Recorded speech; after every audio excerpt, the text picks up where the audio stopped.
As soon as one delves into Hinduism, one encounters a concept as mysterious as it is fascinating: the Trimurti. It is not simply three gods side by side, nor a trinity in the strict sense as one might imagine in other religious traditions. The Trimurti is, above all, a poetic, profound, and philosophical way of representing the very movement of the universe. A living dynamic in constant transformation that encompasses everything we see, everything we experience, and even everything that still eludes our understanding. It is a gateway to a cosmic vision where the divine is not fixed, but manifests itself through three complementary forces: creating, preserving, and transforming. Through this idea, Hinduism does not merely seek to explain the world. It invites each of us to feel the subtle balance that gives existence to all things. To understand this concept, one must imagine the universe not as an inert object, but as a breath, a current, an eternal cycle. Creation is merely the apparent beginning of an infinite process. Preservation is the maintenance of order, the moment when everything stabilizes and unfolds. And destruction, far from being tragic, is actually a necessary step to allow the cycle to begin again. Without end, there is no beginning. Without transformation, there is no evolution. These three forces are not independent. They complement each other, respond to each other, and nourish each other. They function like the three phases of a single cosmic gesture. And to embody these three forces, Hinduism gave birth to three major divine figures: Brahma, Vishnu, and Shiva. Brahma represents the creative impulse. He is the one who gives form to the formless, the one who structures the universe from primordial chaos. He is often depicted seated on a lotus, a symbol of emergence and purity, with four heads that recite the Vedas and gaze in all directions. His role is foundational. He establishes the world's beings, elements, and natural laws. Yet, paradoxically, he is the least venerated of the three today. Not because his function is less, but because creation, once complete, gives way to the other two aspects of the divine. Brahma represents birth, the opening of the cycle, the first spark. Vishnu, on the other hand, embodies preservation, stability, and balance. He is often depicted reclining on the cosmic serpent Ananta, floating on the primordial ocean, a symbol of infinity. His role is to ensure that the world remains in harmony, that dharma, universal law, the just order, is respected.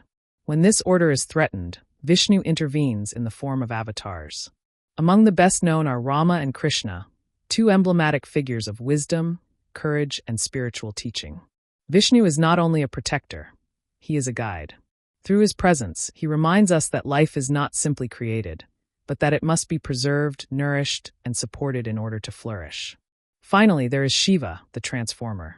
Often called the destroyer, but only if we understand the word destruction in its noblest sense. The one who breaks down to allow for reconstruction.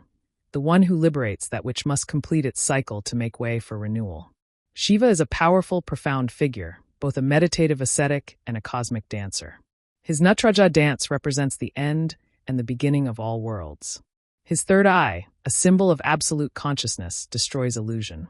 His role is therefore not that of a negative force, but that of a principle of purification and transformation. Without Shiva, the cycle would be frozen. Without him, nothing could evolve.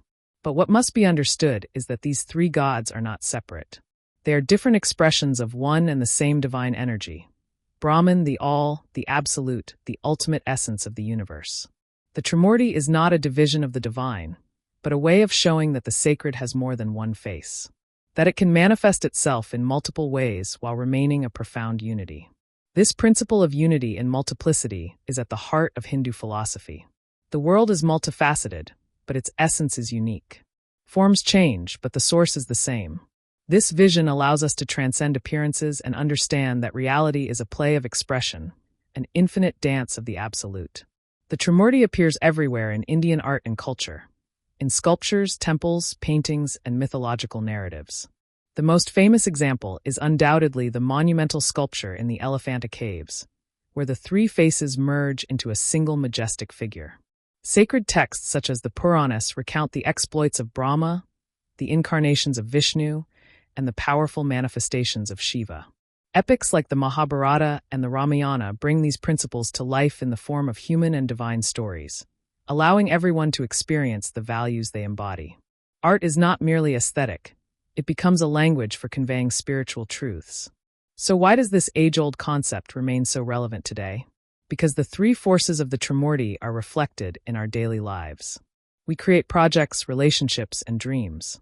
We preserve what matters, our health, our loved ones, and our values. And we destroy or let go of what no longer serves us, habits, beliefs, and situations that no longer serve us. The Trimurti teaches us that life is a cycle, that nothing is permanent, and that each stage is necessary. Understanding this means finding inner harmony. It means accepting change, embracing transformation, and living in accordance with the natural flow of existence. This message transcends centuries, and it continues to inspire all those who seek a broader, more vibrant, and more spiritual vision of the world.